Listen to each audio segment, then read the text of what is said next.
Hola, ¿cómo están? Soy José Ignacio Beteta. Esta vez me toca conducir este programa 4 a la N que lleva a ustedes para tratar temas de economía y política muy importantes para la ciudadanía.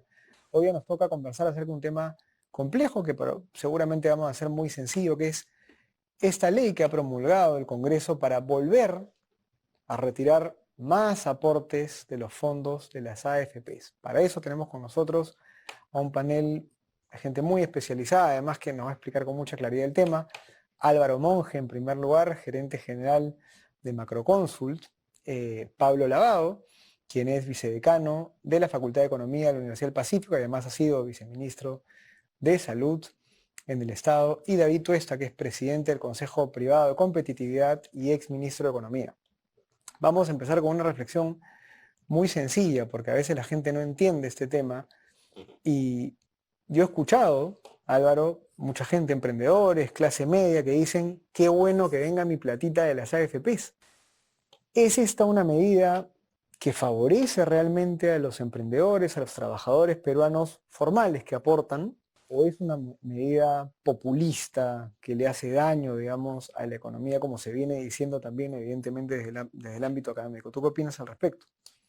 Lo que pasa es que hay que entenderla, el retiro, desde el punto de vista de para qué estaba destinado ese ahorro originalmente. Y ese ahorro estaba destinado para la construcción de un conjunto de pensiones que requiere la población, o en este caso, las personas que aportan. Estamos hablando del sistema privado de pensiones. Entonces, el destino que tenían estos ahorros, en lugar de financiar estas pensiones, este ahorro de largo plazo, está utilizándose en gasto corriente. Y puede ser en algunas condiciones excepcionales que exista para cubrir una necesidad. Por ejemplo, cuando estuvimos en la época de la pandemia, se puede haber tenido algún tipo de justificación para poder reducir el impacto que tenía sobre los sectores más pobres y más vulnerables. En esa métrica uno puede encontrar cierta razonabilidad en la decisión de política pública de disponer de los recursos. Pero hay dos condiciones que son importantes cuando uno hace estas medidas excepcionales. Primero, que tienen que estar adecuadamente focalizadas, aquellos que realmente lo necesitan. Y segundo, tienen que estar implementados los mecanismos de recuperación de esos recursos de tal manera de que no comprometamos el futuro. Esas son dos condiciones que hoy día, por lo menos en este retiro que se ha aprobado, no están garantizadas. Por lo tanto, la medida va a terminar no va a terminar generando los beneficios para los cuales está pensada, ¿no? Fundamentalmente. Pablo, en esta situación hay ganadores y perdedores y hay números interesantes con respecto a este tema. Los aportantes a las AFPs son una parte de la población económicamente activa, digamos, y no necesariamente son las personas que necesitan más estos fondos, que la están pasando peor en esta época difícil. Cuéntanos un poco de esto. ¿Quiénes ganan y quiénes pierden con esta ley que se ha aprobado de retiro de los fondos de las AFPs? Ujú. Mira, lo que sabemos es que las personas que han estado aportando y que van a retirar su dinero no son precisamente las más pobres, ¿no? Son personas que han tenido un empleo formal, que han estado cotizando y que alrededor, pues, pensaríamos que son del 10-15% más ricas de la población en el Perú, ¿no? Y además, teniendo en cuenta que seguro estas personas ya han estado haciendo retiros con las leyes promulgadas anteriormente, en el 2020 y en el 2021, con lo cual se han ido consumiendo los recursos que Álvaro decía tenían el objetivo previsional de proteger a estas personas en el momento que lleguen a su vejez. Entonces, cuando hablamos de ganadores y perdedores, yo no lo quiero poner en términos de personas, sino lo quiero poner en términos de a lo largo del tiempo, ¿no? Probablemente, y justo estábamos conversando al inicio de esta conversación, que estos fondos puedan ser utilizados en pagar algunas deudas, ¿no? Además de algún consumo de bienes durables como televisores, electrodomésticos. Entonces, ¿quién gana? ¿Quién pensamos que estaría ganando hoy? Estaría ganando la persona que está bajando en la carga de deuda hoy en día. Pero ¿quién es el que pierde? La misma persona que en un futuro ya no va a tener un fondo previsional para protegerse en el retiro. Entonces, aquí hay que hacer análisis costo-beneficio, ¿no? ¿Qué es más importante al fin y al cabo para esta persona? Este fondo que lo protegía para la vejez o el consumo del bien durable o el pago de deuda hoy en día. Y definitivamente la naturaleza de este ahorro está orientada a la protección contra la vejez, con lo cual probablemente el mayor costo sea el que ya no tenga los fondos para su retiro. Entonces, los principales perdedores son estas mismas personas que en el futuro no van a tener una pensión.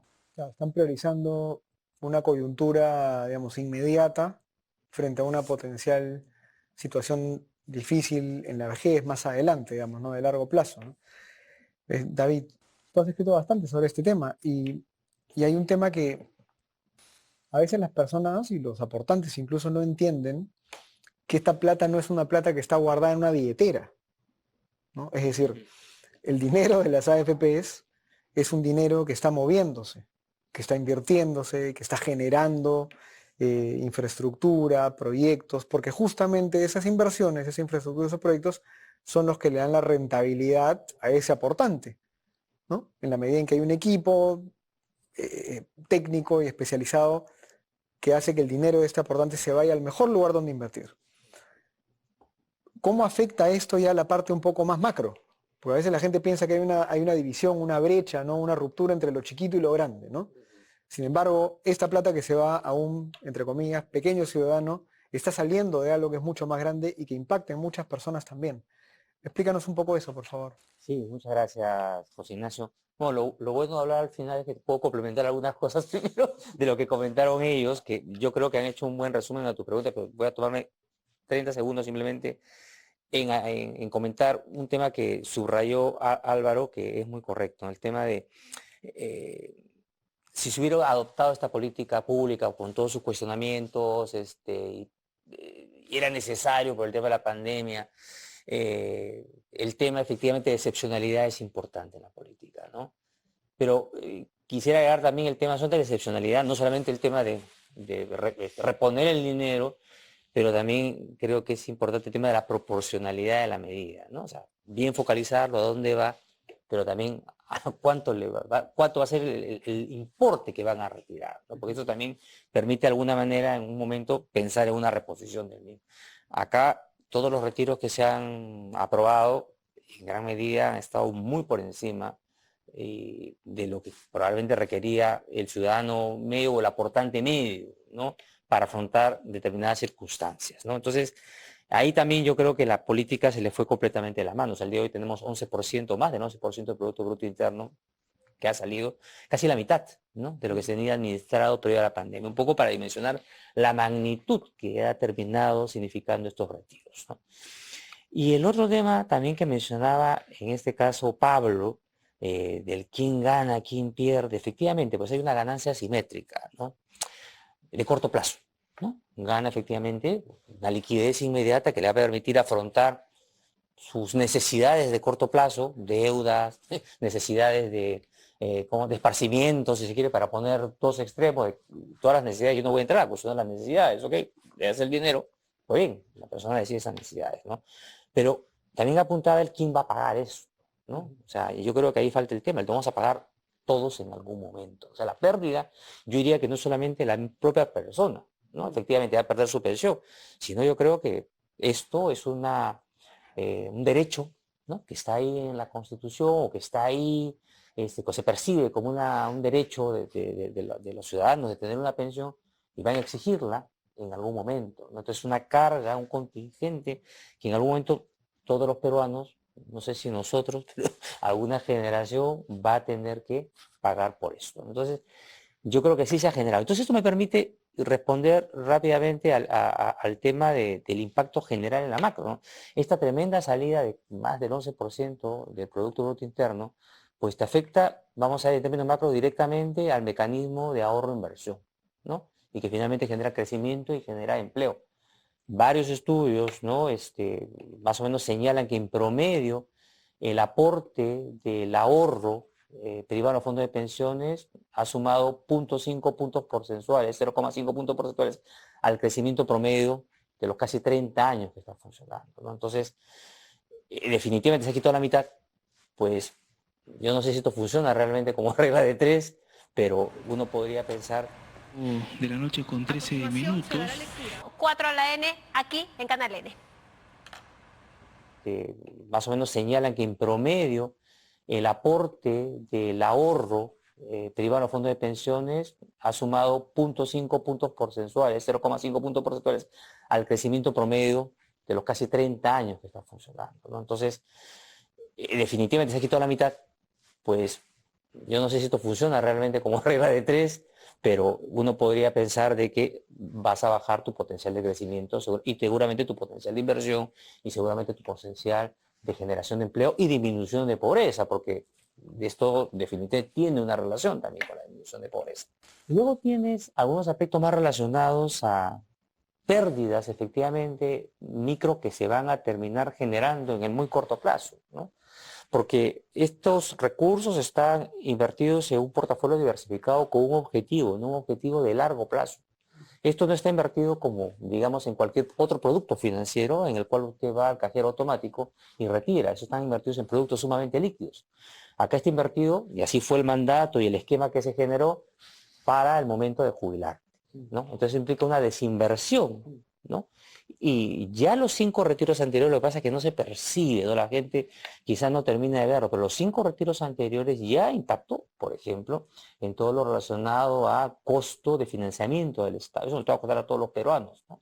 No solamente es un tema de las tasas de interés internacionales, ¿no? El Banco Central en noviembre, en su informe financiero, ya había hecho un cálculo, ¿no? De cómo se había impactado la curva de los bonos del Tesoro como consecuencia de estos 5 retiros. O sea, ahí ha habido un problema. Y hoy, por ejemplo, en esta circunstancia en la cual hay salida de capitales, ajustes internacionales, está todo el espanto de las personas y todo este tema mediático que se ha generado en redes de que, oye, mi dinero, ¿cuánto ha caído? No estoy perdiendo, ¿no? Que es un tema al cual podemos regresar más adelante, pero que genera una serie de distorsiones que complica pues la situación del sistema de pensiones, complica también, y esto es otro tema que también quizás podríamos discutir más adelante, del diseño de políticas a futuro y la economía política en la cual estamos, ¿no? De todas maneras, antes de irnos al corte, entre todos los efectos que tú mencionas, se ha mencionado en medios, en prensa y por especialistas también, que el hecho de que mucha gente retire sus fondos, retire su dinero, podría generar cierto efecto inflacionario, o sea, que haya un poco más de inflación por temas de consumo, por temas de meter liquidez al mercado, digamos, un mercado además que es bastante informal, ¿no? O sea, donde hay mucha gente pobre que no tiene esa capacidad adquisitiva y que ya está pasando ahorita por una situación de alza de precios y ojalá que no crezca esto del tema de la crisis alimentaria, pero es verdad que el retiro de los fondos de las AFPs, el retiro único eventual de esta CTS de los trabajadores podría generar un efecto de incremento de la inflación. Sí, sí tiene un efecto, es el efecto que tiene cuando metes una gran cantidad de plata al gasto de las personas, al gasto corriente de las personas. Pues definitivamente tiene un impacto inflacionario.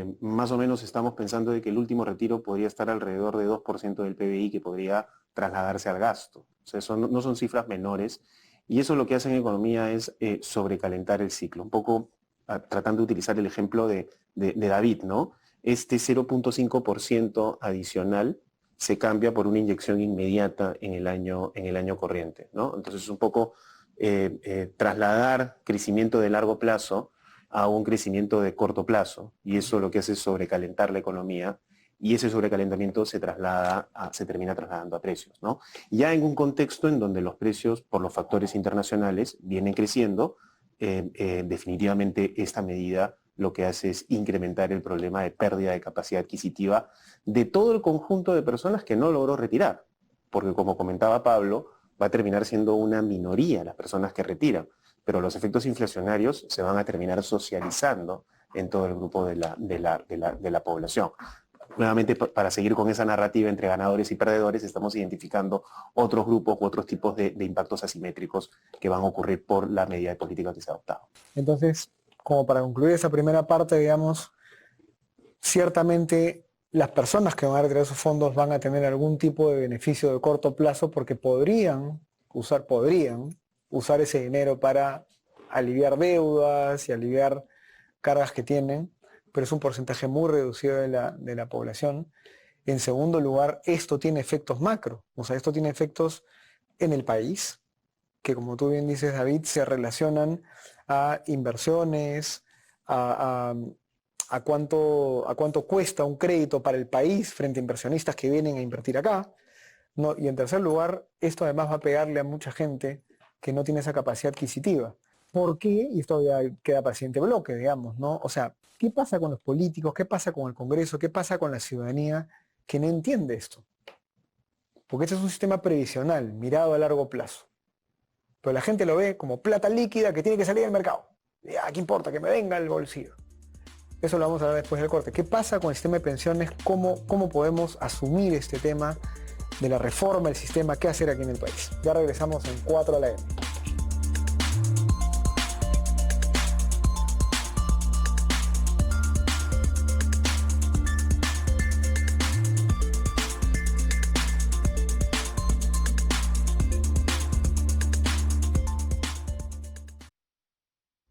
Porque votar es tu derecho y una gran celebración. Muchas gracias por estar con nosotros. Regresamos en 4 a la M. Estamos hablando de la ley que se ha aprobado en el Congreso para retirar más fondos, más aportes de las AFPs del sistema privado de pensiones. Tenemos con nosotros a Álvaro Monge, a Pablo Lavado y a David Tuesta conversando con nosotros de una manera muy clara, muy didáctica sobre este tema. La primera conclusión es que esta ley no necesariamente beneficia a los que debería beneficiar, no necesariamente trae los efectos que debería tener y más bien podría generar muchos problemas en el futuro, no solamente en largo plazo, ¿eh? Ya desde ahora en el mediano plazo. Pero conversábamos al final del primer bloque acerca de la necesidad efectivamente de analizar el sistema de pensiones peruano. Y este es un tema que ha estado en el debate años, años y años, y creo que ya va cayendo de maduro hablar con claridad de qué se puede hacer para que tengamos un sistema de pensiones acorde a la realidad peruana. Álvaro, ¿este sistema actual de pensiones responde a las necesidades del Perú? ¿Qué tendríamos que hacer? ¿Qué falta para que pueda ser un mejor sistema de pensiones? En verdad el origen del problema en el sistema de pensiones no está en el sistema de pensiones en sí mismo, está en el mercado laboral fundamentalmente, ¿no? Un mercado laboral tan informal va a generar un espacio de cualquier sistema que implementemos relativamente pequeño, muy pequeño. Entonces, las ganancias potenciales que pueda generar el mejor sistema de pensiones que podamos diseñar va a tener una escala muy pequeña. Y eso va desde los mecanismos de competencia con todos los actores que podrían estar dentro del sistema hasta las coberturas que podría dar. Y esa variable fundamental es la informalidad, ¿no? Entonces, cualquier reforma del sistema de pensiones que pensemos tiene que reconocer que tenemos que, de manera paralela, trabajar en una agenda de reducción de la informalidad. Y sobre la base de eso, ya empezar a construir sistemas. Ahora, si nos enfocamos en el sistema privado de pensiones, también tenemos otro elemento que es el retiro de las pensiones en la edad de jubilación, que es la ley de 95.5. Y hoy día, paradójicamente, tenemos un sistema privado de pensiones que no produce pensiones. Porque cuando llega la edad de jubilación, solamente el 1% de las personas terminan adquiriendo una pensión. Entonces, básicamente un sistema de ahorro, ¿no? Para, digamos, ponerlo esquemáticamente, en la etapa de jubilación, muy poca gente que participa, en la etapa de acumulación, muy poca gente que participa, fundamentalmente por la informalidad, y en la etapa de desacumulación, muy poca gente que participa también por el retiro de la 95.5 que tiene. Si no eliminamos esos dos elementos, cualquier planteamiento que hagamos va a tener resultados bastante insatisfactorios desde el punto de vista previsional. Ahora, de acuerdo, eso es importante. Cuando te refieres al 95.5 es esta ley que se aprobó para que una vez que te jubilas pudieras quitar, retirar el 95.5% de tus fondos acumulados, ¿no? Y simplemente se guardaba un poquito para de salud. Correcto. Una fórmula que además nadie entendió cómo se hizo, ¿no? ¿De dónde salió el 4.5% para de salud? Se cocinó ese dato. Pablo Lavado, ¿qué hacemos para reformar otra vez, ya complementando, ¿no? Alimentando sobre el argumento de Álvaro, que es muy importante, en un mercado informal, y con esta ley que no genera pensiones, sino que genera un tiempo de ahorro limitado en el cual luego la gente saca su plata prácticamente. ¿Qué propuestas se pueden hacer? Es interesante y complementando con lo que dijo Álvaro, además de la informalidad, otra característica del mercado laboral peruano es que tenemos un casi 40% de personas que trabajan de manera independiente, sobre las cuales el sistema tal cual lo tenemos ahora tampoco lo inducen o los motivan a ahorrar con este objetivo previsional. Y a la pregunta, tú hacías referencia antes del cierre del bloque, ¿por qué esto no se ha tenido en cuenta? No se entiende qué pasa. Y en realidad es un problema de muy largo plazo. Toda la política social o la política de protección social eh, debería buscar como objetivo proteger a las personas, independientemente de su relación laboral con las empresas, pero a la vez tener un mecanismo de incremento de la productividad laboral, ¿no? Y con estas dos herramientas, tú lo que vas a tener en el largo plazo es reducción de la informalidad, crecimiento de los ingresos, crecimiento de la densidad de los aportes, crecimiento del tiempo de aporte también, y por lo tanto una mejor pensión en el largo plazo. Entonces, como decía Álvaro, al día de hoy, con el mercado laboral que tenemos, podemos diseñar el mejor sistema de pensiones, pero estas dos características, informalidad y alta proporción de independientes, no va a generar los resultados que la población del Perú espera, ¿no? Y he visto pues simulaciones que se han hecho al 2050, ¿no? Y esas simulaciones que se hacen al 2050 no toman en cuenta que eso es largo plazo también. ¿Y por qué no acompañar esa reforma? Yo pienso que es mejor acompañar la reforma previsional de una reforma más integral que tiene que ver con la protección social, con el acceso a la salud, la calidad de la salud, con la protección al desempleo o a shocks de ingresos para los independientes, que es una gran masa en el Perú, y las pensiones en la vejez. Acompañado de esto de una reforma tributaria que haga eficiente al sistema, lo haga realmente más redistributivo, porque el sistema impositivo que tenemos actualmente no es redistributivo. Cifras de Norman Loaiza lo han mostrado, ¿no? La distribución de los ingresos brutos o netos no tiene diferencia alguna. Entonces, esto debería ser un planteamiento de largo plazo y que podamos hacer esas simulaciones y que los políticos y los tomadores de decisiones tengan esa sostenibilidad en la agenda hacia un país más productivo y que finalmente podemos pensar en los detalles del sistema de pensiones, como decía Álvaro, todos los actores privados, nacionales, un nacional que también invierta, etcétera, ¿no? A ver, vas a hacer los comentarios con respecto al tema en general, pero pregunta, comentario rápido, en un eslogan: pensiones por servicios, pensiones por incentivos tributarios. ¿Cómo hacemos para lograr lo que dice Pablo? Y con la base del dato de Álvaro, o sea, ¿cómo hacemos para que un ciudadano promedio quiera ahorrar en un fondo previsional cuando no hay un incentivo real para hacerlo, ¿no? Muy buena pregunta, José Ignacio.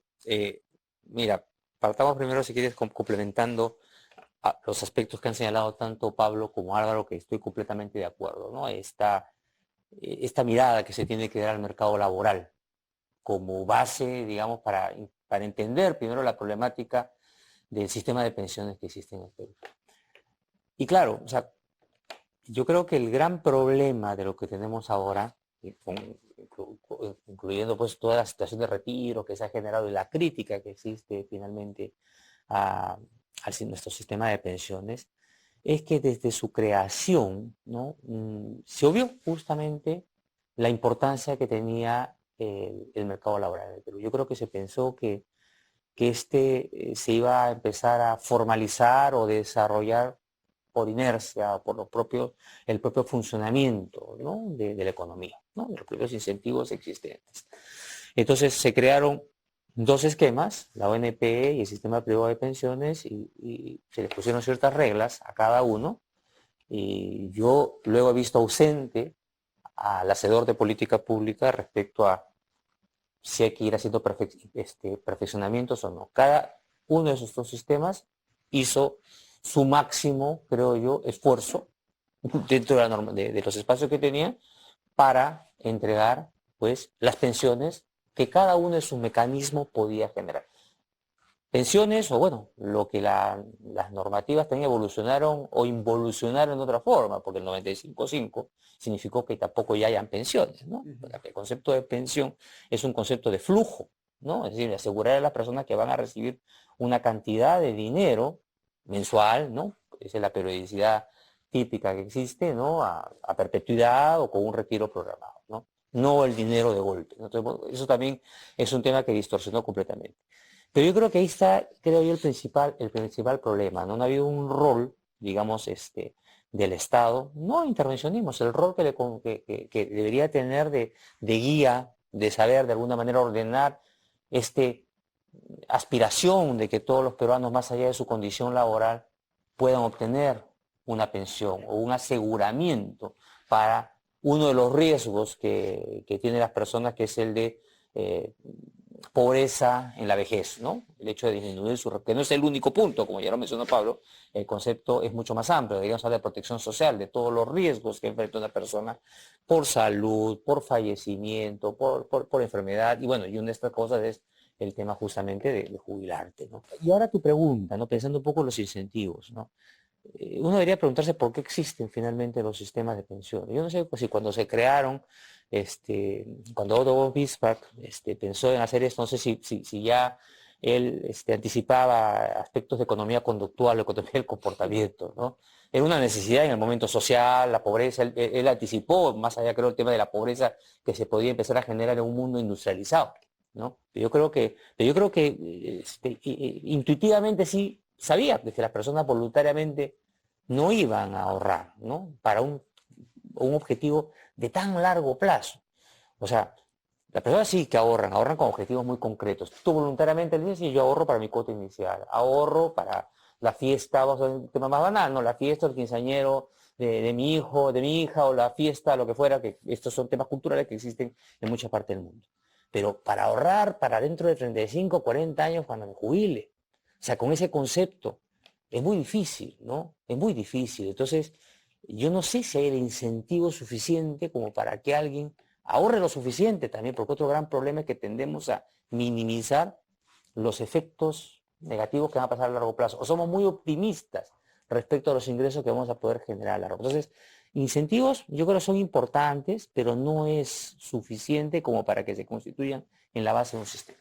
Conclusiones rápidas a ese tema. Primero, esto no es un tema solamente de pensiones o de aportes, sino es un tema de productividad, de formalidad, de tipo de trabajador independiente, y también un tema de concientización, o sea, de sensibilización, ¿no? Hacia las personas acerca de la importancia de esto y del rol del Estado. Cuando regresemos vamos a hablar de dos cosas que me parece que son importantes. La primera es el Estado. Hay toda esta narrativa de el Estado debería manejar esta plata, el Estado lo podría hacer mejor, el Estado debería intervenir. Primera narrativa. Segunda narrativa, que es válida y viene de especialistas del sector privado, es probablemente el sistema privado de pensiones pueda tener más competencia, ¿no? Para una persona que no es demasiado técnica en términos económicos, podría pensar, bueno, ya, pero ¿por qué 4 o 5 AFP? ¿Por qué no hay más mecanismos previsionales, ¿no? Que se planteen en el mercado? Ahí va un segundo debate que me parece que es importante. Y el tercero sí tiene que ver con el tema, yo creo que de fondo, que lo han tocado ustedes muy bien. Vamos a la base, ¿no? Si yo no tengo un Estado, un gobierno, una burocracia que incentiva que los informales se vuelvan formales, por lo tanto, que el que quiere ser emprendedor, desarrollar su empresa y ganar más plata, la gane libremente, sin que te estén interviniendo, cortando, cargando y bloqueando, no voy a querer formar parte de un sistema de largo plazo, institucional, pensado bajo una lógica de estabilidad, de confianza. Porque finalmente un sistema previsional se basa en la confianza. Se basa en la confianza de que yo voy a poner mi plata en un lugar y en 40 años no la voy a ver. Esos tres temas Quiero conversar después cuando regresemos y ya regresamos en 4 AM.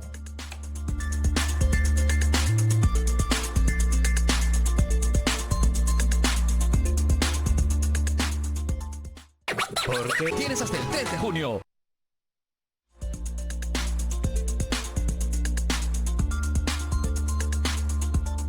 Hola, buenas noches. Regresamos en 4 AM. Estamos hablando de la ley aprobada por el Congreso, una nueva ley para que los aportantes de las AFP sigan retirando más de sus fondos de pensiones, lo cual evidentemente ha traído todo un debate, una polémica que es entendida por los especialistas y probablemente por el sector formal de la economía, pero no por los ciudadanos de a pie, que muchas veces creen que el sistema económico, privado, formal va por un lado y ellos, me refiero a esta ciudadanía más amplia, informal, como lo hemos mencionado, puede sobrevivir, subsistir y vivir, digamos, sin que esto lo afecte.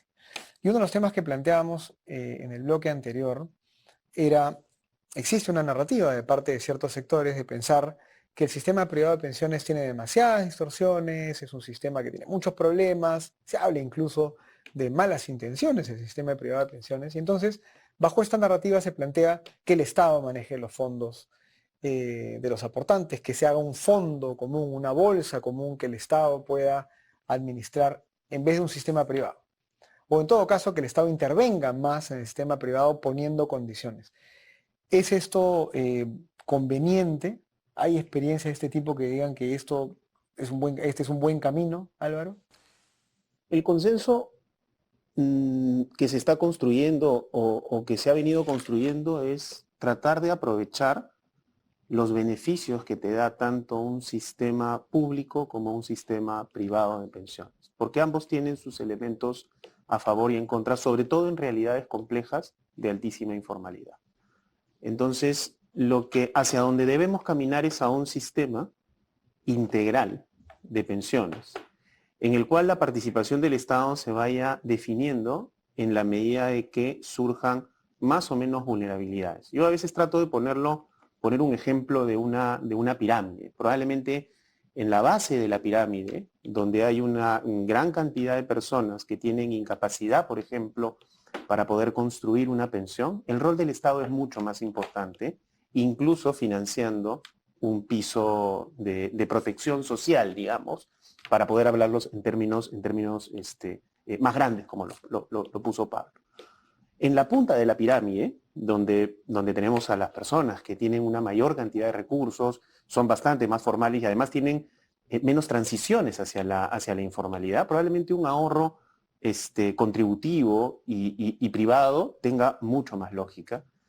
Y el reto que tenemos es en el segmento intermedio, ¿no? Donde está la clase media, y esa clase media puede ser vulnerable, puede tener transiciones a la formalidad, que es en donde el rol, lo que vamos a tener es un rol mixto, en donde tengamos la capacidad de que las personas puedan ahorrar para su propio sistema, pero también tengan la capacidad o tengan la tranquilidad de tener un Estado que puede cubrir sobre ciertos ahorros insuficientes que tenga esta persona frente a las potenciales eventualidades que puede sufrir dada su condición de vulnerabilidad. El objetivo de más largo plazo, ya dentro de una economía de mercado, lo que queremos es que obviamente el grado de vulnerabilidad que tenga nuestra clase media se vaya reduciendo, de tal manera de que los roles del Estado también se van redefiniendo en el tiempo. Un poco lo que hablaba David hace unos minutos, en el cual lo que nos comentaba es que este sistema tiene que tener cierta capacidad de adaptación al cambio de la realidad. Hoy día probablemente esta parte intermedia sea la parte del sistema de pensiones que más vamos a tener que pensar, ¿no? ¿Hay posibilidad de que el sistema privado de pensiones se vuelva más abierto, más competitivo, que entren más jugadores, que el modelo de sistema de pensiones permita que haya otras herramientas de ahorro previsional, justamente? Sí, retomando un poco de los comentarios que hacía Álvaro, en esta evolución del sistema previsional, acompañado pues de las otras reformas de las cuales estábamos hablando, el Estado es necesario que el Estado tenga una gran presencia en esta clase media, ¿sí? Porque en definitiva, aun cuando varias de estas personas, yo calculo que un 20 o 30% que no es formal sí podría tener los recursos para aportar, pero no lo hace, pero sí ese es un tema más conductual, como decía David, más de enseñanza y cultura del ahorro. Pero mientras eso va evolucionando, la presencia del Estado va a ser muy importante en esa clase media, ¿sí? Para garantizar una pensión mínima en el piso más bajo, unas pensiones mínimas también a estos aportantes que transitan en la formalidad e informalidad, o incluso una pensión mínima a estos independientes que nunca han aportado, ¿no? Y ofrecerle también algunas alternativas de ahorro a estos independientes. Conforme la economía se va formalizando, naturalmente la participación del Estado va a ir cayendo en el tiempo, ¿sí? Pero lo que no puede pasar es que siempre, y parece que la solución más típica, ¿no? Más común de política económica en el Perú es siempre carguemos a los formales, ¿no? Siempre, si no hay plata, entonces más impuestos.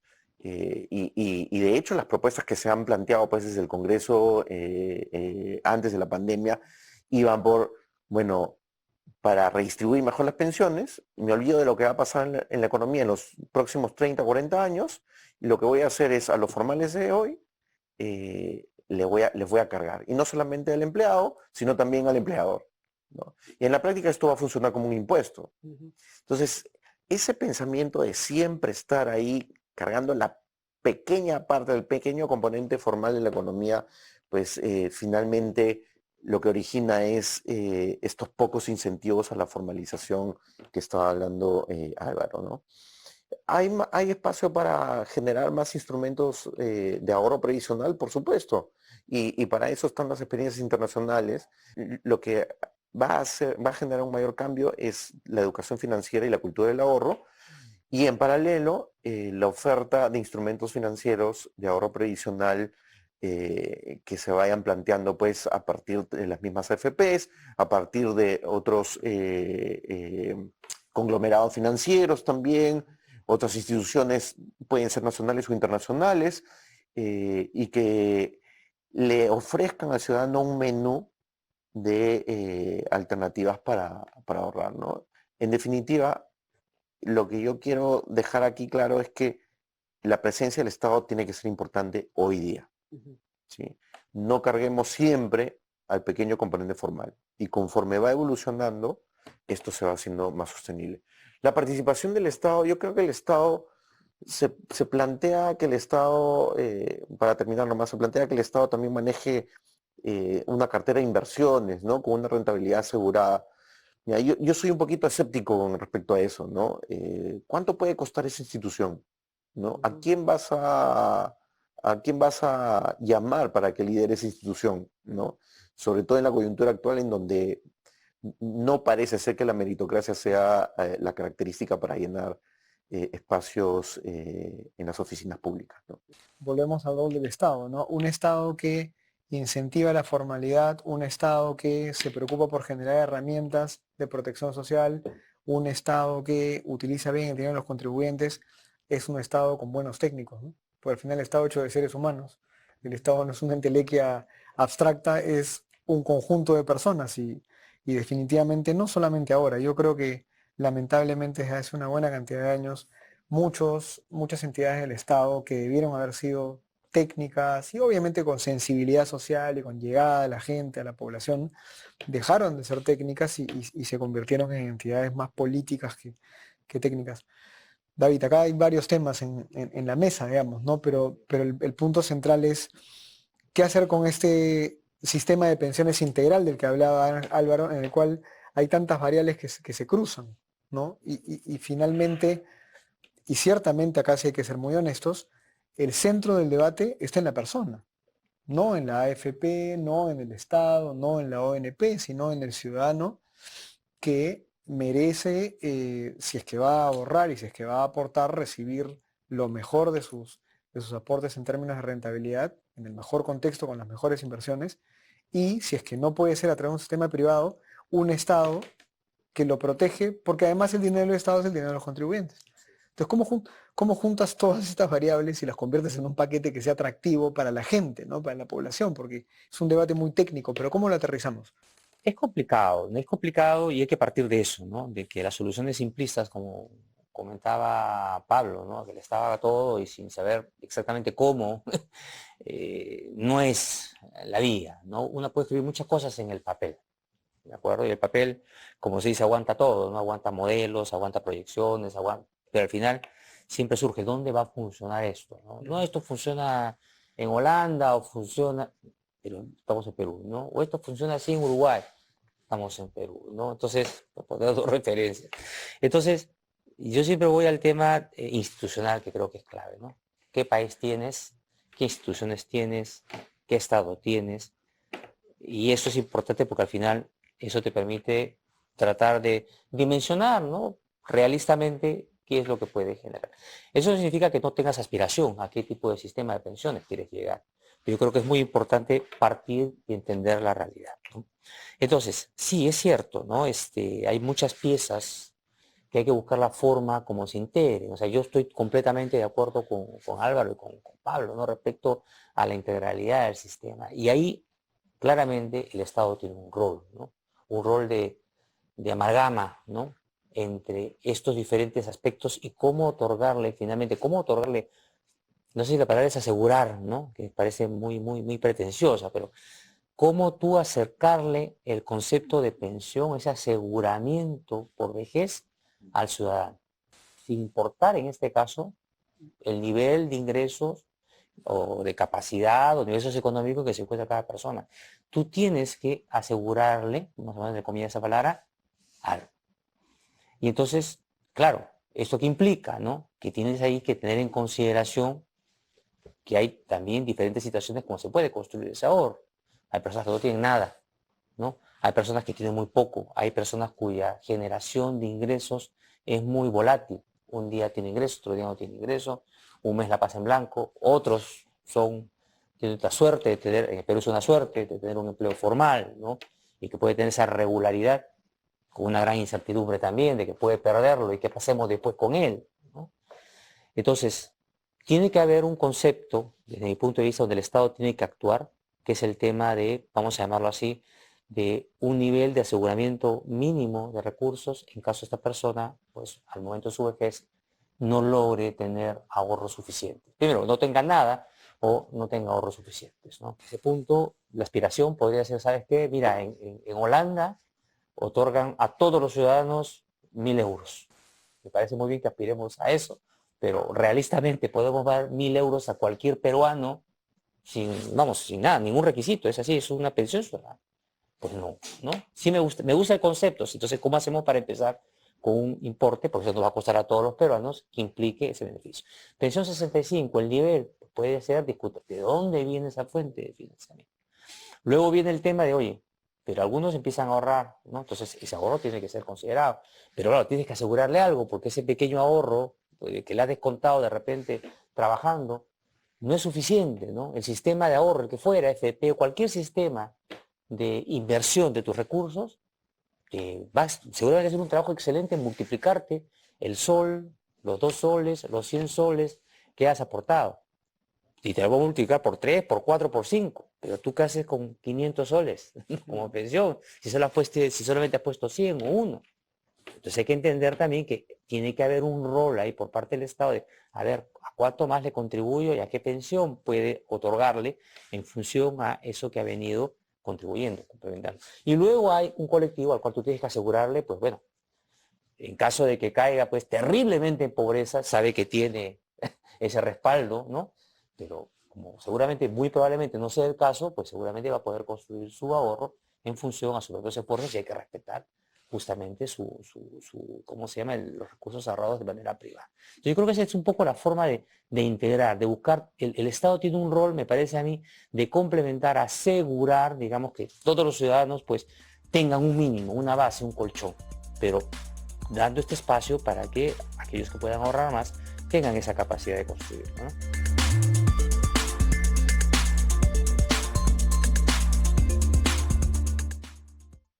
Por junio.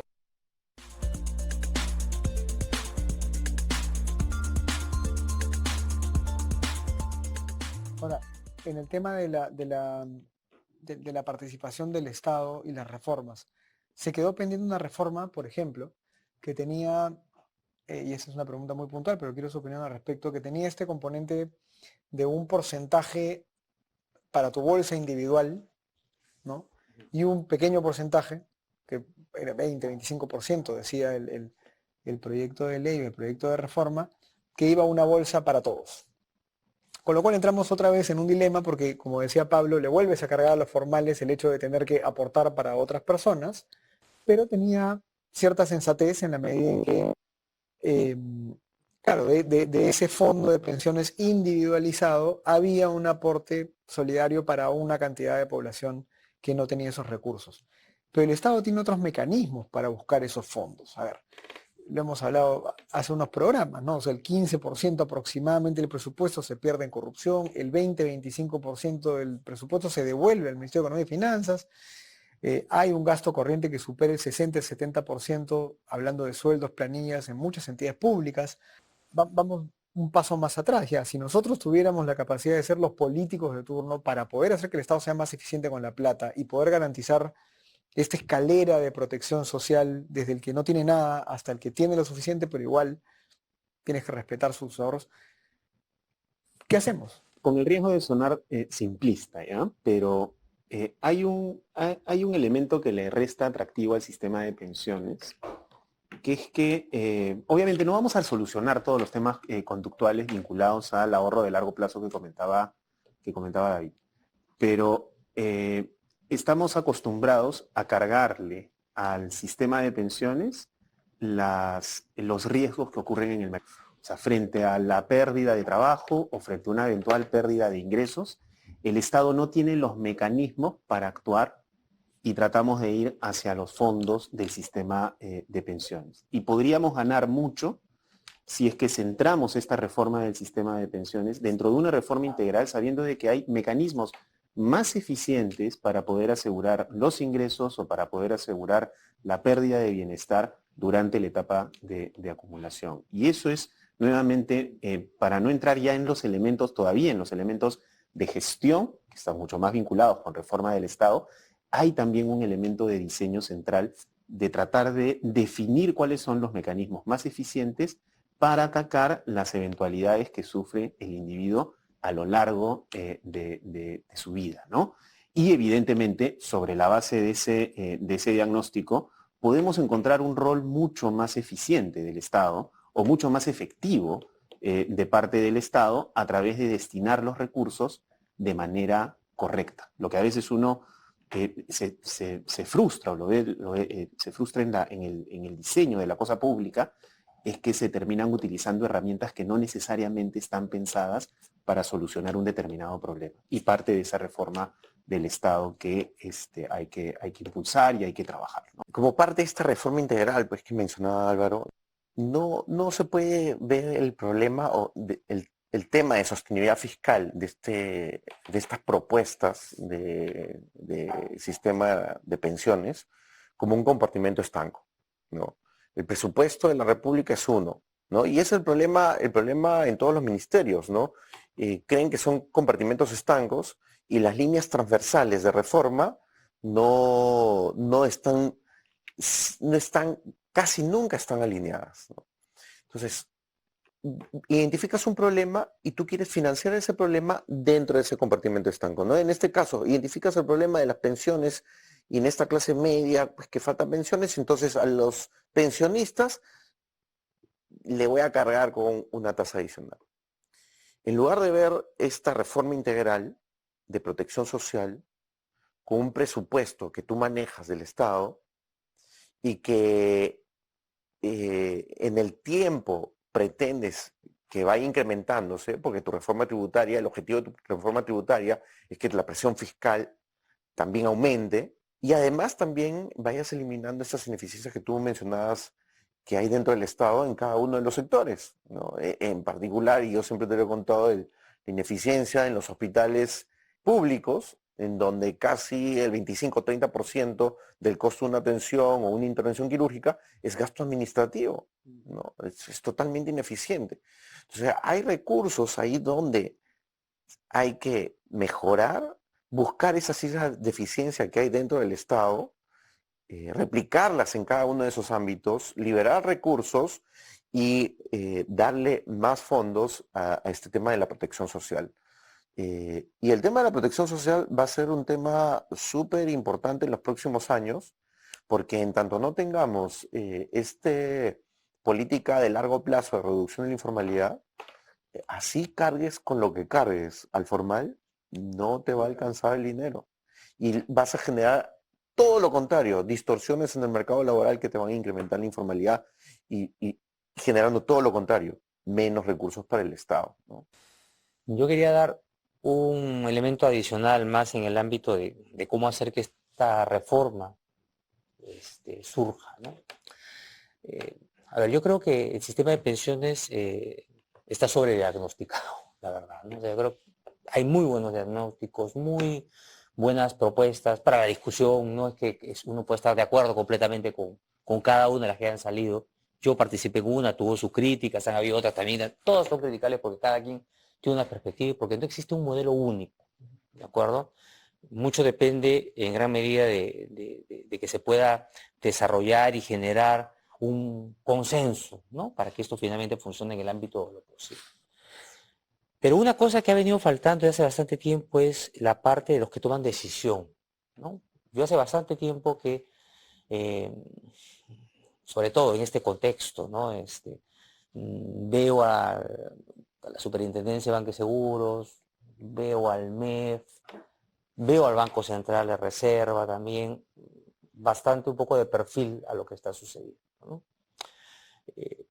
Básicamente, y quizás sea por la situación en la cual nos encontramos de arrinconamiento por parte de los políticos, de los populistas, es que sus acciones han sido más defensivas, ¿no? Es decir, han salido, ¿para qué han ido al Congreso? Han ido fundamentalmente para ir a decir que no al tema de los retiros, bien explicado, pero ok, pero no hemos percibido una propuesta en la cual esas instituciones, esas tres que he mencionado, por lo menos estén integradas para hacer esto en marcha. Lo que sí hubo en la época justo antes de la pandemia, la ministra Tony Alva, ella estuvo impulsando tratando de generar algún tipo de consenso en esta reforma, y al final ni el Banco Central ni la SBS quisieron intervenir porque no estaban de acuerdo. Entonces, yo creo que ahí vamos mal, ¿no? Yo creo que hay que hacer ese esfuerzo. Si no se ponen de acuerdo de cómo avanzar este tema a nivel de los que deberían estar liderando, impulsando, al menos técnicamente, y luego que son aquellos que creo que tienen la capacidad de alguna manera de integrar consensos en el ámbito del Congreso, son los que una comisión de expertos llega hasta donde llega, ¿no? Deja su informe y está, ¿no? Pero son estas instituciones las llamadas a liderar, a romper un poco la inercia en la cual estamos hoy, de que cuando hablamos de pensiones solamente estamos hablando de cuándo es el próximo retiro, porque yo creo que esto es lo que se ha generado ahora. O sea, este no es el último, ¿ah? Yo creo que se ha generado ya una dinámica que yo creo que llega el momento en que algunas de estas instituciones se llamen entre ellos, digamos, o sea, que pongamos en marcha una política, vayamos al Congreso, los tres juntos, propongamos y a ver si hacemos marchar esto, porque si no, temo que va a ser muy complicado que muchas de las cosas interesantes que han venido mencionando tanto Álvaro, Pablo y algunas menos interesantes como las mías, vayan a finalmente hacer que esto funcione, ¿no?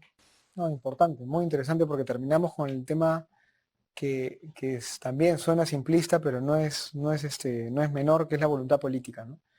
Y acá hay bueno, yo tengo dos comentarios para terminar un poco el programa. El primero es, bueno, instituciones como Macrocónsul, la Universidad del Pacífico, los centros de investigación, el Consejo Superior de Competitividad y humildemente también la Asociación de Contribuyentes y otros centros de investigación justamente tienen ese rol de levantar el tema y ponerlo en el debate. Entonces acá la tarea también está para nosotros y para ustedes, porque finalmente a veces le echamos la culpa a los políticos, no, pero desde la ciudadanía y desde la academia no empujamos de verdad con consistencia estos temas. Y lo segundo es, a ver, un ciudadano pobre, clase media, pujante, emergente, rico, como quieran llamarlo, que tiene libertad y crece porque no tiene muchos obstáculos para crecer, obviamente con la regulación, con la fiscalización, el respeto a la ley, el Estado de Derecho, es un ciudadano que luego va a poder sentarse a la mesa y decir, puedo ahorrar. Y por lo tanto, es un ciudadano que luego va a poder decir, quiero confiar en alguien que maneje mis ahorros y lo puedo hacer a mediano o largo plazo porque tengo esa sensación de confiar. Entonces volvemos al mismo tema. En la medida en que nuestros políticos y también nuestros líderes empresariales, nuestros académicos, no hablen, no se comuniquen con esos políticos y les hagan sentir y les hagan notar que los ciudadanos necesitan esa base de crecimiento en libertad para poder luego sentarse a hablar de estos temas, no vamos a tener una población informal que confíe en el Estado ni confíe en el sistema privado, público o extraterrestre o cualquiera, porque no va a haber confianza. Entonces creo que lo que necesitamos es otra vez un diálogo entre el sector privado, la academia y el Estado para poder levantar estos temas y llegar a esa persona, ese ciudadano, que es finalmente el centro de estos debates, ¿no? El que tiene que tener un futuro digno, un futuro en el cual pueda tener una adultez mayor segura. Les quiero agradecer a Pablo, Álvaro y a David por sus participaciones, por su intervención en 4 a la N, y ya será hasta la próxima. Nos vemos el próximo domingo. Muchas gracias a todos. Cuídense.